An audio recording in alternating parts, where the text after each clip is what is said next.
இது இன்னொரு model question. 2022ஆம் ஆண்டு கேட்கப்பட்ட கேள்வி. ரூபாய் 5000ற்கு 8% ஆண்டு வட்டியில் 2 ஆண்டுகளுக்கு ஒரு முறை தனி வட்டிக்கும் கூட்டு வட்டிக்கும் இடையே உள்ள வித்தியாசம்.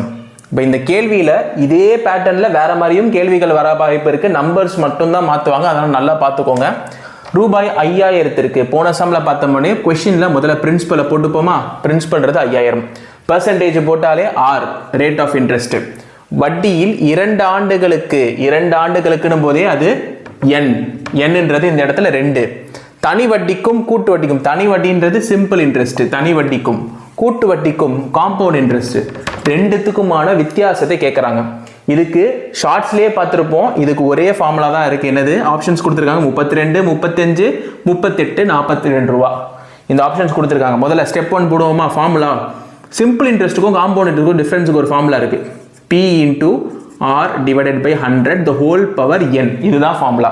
இந்த இடத்துல நமக்கு நல்லாவே தெரியும் பிரின்சிபல்ன்றது அசல் என்னது 5000 into rate of interest Rன்றது 8 divided by 100 the whole power n எங்க இருக்கு 2.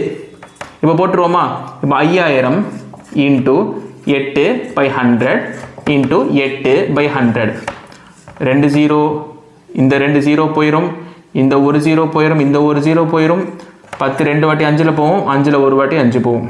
அடுத்து 8 into 8 இருக்கா 64. 64 டிவைடட் பை கீழே என்ன இருக்கு டினாமினேட்டர்ல 2. 64 by 2ன்றது 32. ஆப்ஷன் எங்க இருக்கு?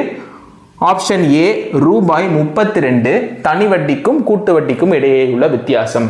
இது மாதிரியான முக்கியமான கொஸ்டின் திருப்பியும் வேற மாடல்ல டிஎன்பிஎஸ்சில கேட்கக்கூடிய வாய்ப்புகள் இருக்கு.